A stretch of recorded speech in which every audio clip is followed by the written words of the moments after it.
forward a little bit, I want to talk about a different facet or aspect of your life. Mhm. You're currently on faculty, like you alluded to before, at NEC's preparatory school, where Mhm. you work with the next generation of great musicians. Can you talk a little bit or share with us about your teaching philosophy and how you go about working with any given student? Mm. Well, I feel really, really lucky to be on faculty at NEC Mm, Prep. mm, Actually, full disclosure, decided to take 1 year off mm, this year, just so that people aren't confused, mm. because the commute to Boston every week, in addition to finishing up Ensemble Connect, Mm, was like a lot last year sure. for my schedule, and it just makes more sense both for me and for the students for Mm, me to like be able to resume the teaching process yeah. after this year. But anyways, um, NEC and teaching. I am lucky to have really wonderful Mm, students at NEC Prep. Most of them are from the Walnut Hill School of the Arts.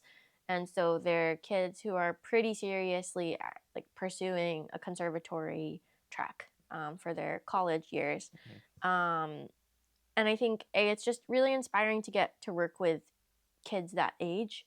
yeah. I think someone between the ages of 13 and 18 is learning so much about who they are as a human. They're learning so much about growing up, Yeah. their relationships with other people, how they want to organize their time. Yeah. So, a lot of the lessons I think I try to make the lessons both about how to be a good violinist and a good musician, but also how can you apply what we're talking about to outside of just your lesson, Yeah. because I think the skills you build as a musician don't have to be limited to music. Like Of you course. can take time management Yeah. into any part of your life. You can take how you make a decision Mm, musically yeah. into a different part of your Yeah. life. Yeah. And I'd like to think I'm not a mean teacher, but I think I'm honest. I Yeah. think that's an important part of being someone that kids trust, Yeah. because I think kids know when stuff doesn't sound good. Yeah. And if you pretend otherwise, Yeah. that makes them distrust your Yeah. words to Yeah. them. Yeah. But at the same time, I like to think that, again, I think being a good teacher means setting the right expectation.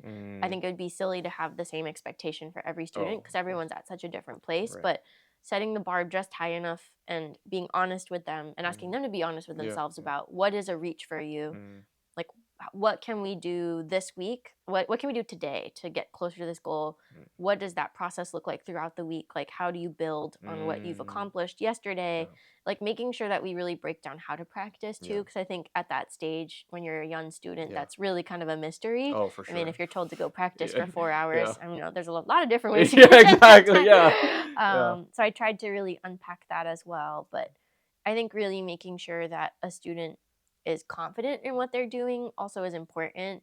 Like even if a student's playing something under tempo, I'll tell them pick a tempo you feel confident about Mm, playing. Like I want to hear what you want to say through this music still, even if mm, you're playing it under tempo, and just always trying to keep alive that feeling of like this is your music, I want mm, to know what you think, and you need to be making choices already mm, at this point. I'm not a fan of spoon feeding. yeah. I Yeah. don't really believe in that, because I was never really given a spoon fed Yeah. experience, Yeah. so I actually kind of rejected that whenever Mm, I would meet teachers mm. that wanted to like give me a refingering or Oh, tell me yeah. to crescendo Yeah. here and Yeah. like Yeah. this is the Yeah. pinnacle of the phrase. I would Yeah.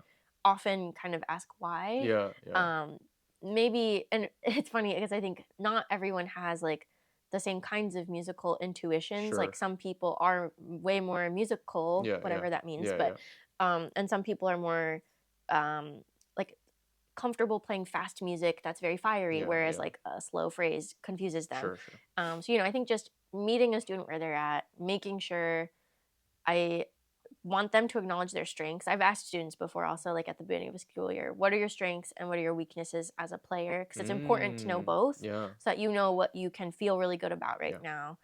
now.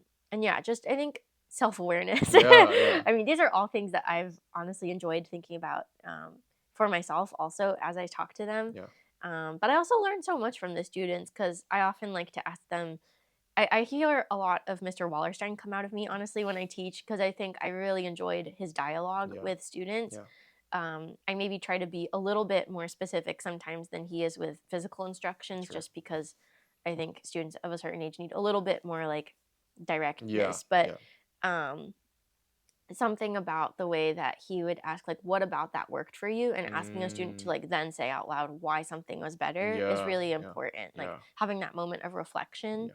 is really, really key. So, Mm. sorry, that was kind of an all No, over the no, no, no, place no, answer, no. That but, was great. Yeah. I feel like there's so many things about teaching that I love, and I've grown so much as a player. Yeah. Even though, like, let's say last year was like an incredibly busy and kind of stressful schedule for me, Mm-hmm. and I wasn't actually getting to practice that much of my own music. I think the teaching time really gave me that moment every week to focus in on like what I believe are important Mm, principles as a player, and yeah, just saying those things out loud, yeah, demonstrating it a little bit, and just re-emphasizing for both the student and myself what are the key principles both physically yeah, and like mentally. yeah, Was just a huge help to me as yeah, well. So yeah, I'm grateful for my students, yeah, and it's amazing to see how much they grow. yeah. Yeah. Well, and I love what you mentioned about just being honest with your students because I think, especially with our current climate in Mhm. society, so just socially speaking, I think a lot of people are very easily just it's easy for them to want to just sugarcoat things to people at Mm. at the risk of like or in the fear of like offending someone maybe. And so Mhm. which is totally valid, and we're making progress in that sense, but at the same time, if you're not honest with students, then you're really doing a disservice to their growth because you're not really giving them the right insight and Mhm. tools. And so yeah, I mean, I think that's such a wonderful thing that you do in terms of just always evaluating things with your students on a micro and macro Mhm. level, and just showing them like this is what you got to do. So that's awesome. Yeah, I mean, the reality is, as a teacher, and Yeah, I mean, this goes for whether you're the one being the student, yeah, like, you only get 1 hour roughly a ex- week with your teacher, exactly. and the rest of the time they're on their own, Yeah, or you're on your own in yeah, the practice yeah, room. yeah. And so I think as a teacher, I was really trying to impart, like, what are the things you need to think about when you're Right, alone this right, week? right, right, right. And I learned also that you really can't say more than a few things Mm. per lesson. Like, I mean, you could say 10 Mm, different things they can work on, but the likelihood that they remember all 10 is minimal. yeah, So I exactly. think just picking like two or three of the biggest things Yeah, that need to be fixed, and like repeating it yeah, over and over again yeah, in different ways, and like tying different things back to that yeah, gives it a much bigger chance of yeah, improving for the next week. yeah.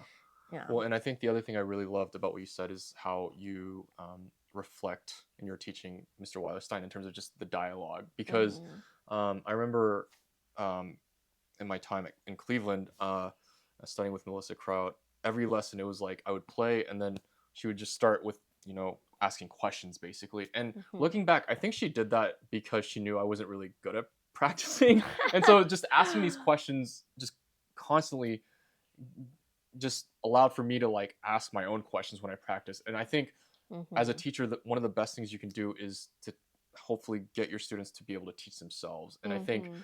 having the dialogue just and again, like you said, it's unfortunate that, and I think it's getting better, but there are teachers still that are just very like you got to do it this way, you got to, and you're Hmm. like spoon feeding things. And again, like that might be good in the short term, but long term, like how much growing are you able to do in that kind of environment. So Right. Yeah. yeah, I've definitely seen a lot of friends that I grew up with yeah, that I think maybe were given a lot more spoon feeding. And I feel like that only works up to a point. yeah, exactly. And when you're expected to think for yourself, or like really be hearing yourself, like Yeah, listening right, really, really carefully, that's right, when it's, that's not good enough right, anymore. right, And right. I would hate to give students tools that limited them Yeah, like 5 years from now. right, right. So yeah, I think just trying to give people the skills they can grow with Yeah, and continue yeah, developing like their whole lives. yeah, That's what I feel lucky to have received from my teachers, yeah, and what I yeah, want to pass on to yeah, the students I get to work with. yeah. And I Yeah. mean, just the other thing is like I think when you spoon feed, it's like it leads to just very like rudimentary, like a very rudimentary outlook on music in some ways, Mhm. where it's like um I've worked with people in the past where we'd be in a chamber music setting, and we'd be talking, and it's like, oh, someone would say like, oh, like there's a crescendo, or oh, there's a retardando here, so we should do it. And it's like it like I don't love those kind of discussions because more than anything, it should be more about like, okay, what is the meaning behind that crescendo, or like what did the composer really want to do with that? And so that kind Mhm. of dialogue is way more interesting than just saying like, hey, there's a crescendo there, or hey, there's a piano there. It's like, well, not Mhm. all pianos, not all mezzo pianos are created equal, right? Like there's Mhm. different meanings behind each marking. So Mhm. I think, yeah, you just having that intuition, or it's not even intuition, it's just the curiosity, I think. Yeah. Exactly. Yeah. Yeah. Building that Yeah. curiosity, I think, is like the best gift you could give a student Yes. Yes. because that's what's going to get them farther every week on their own. Yeah. Yeah. Yeah.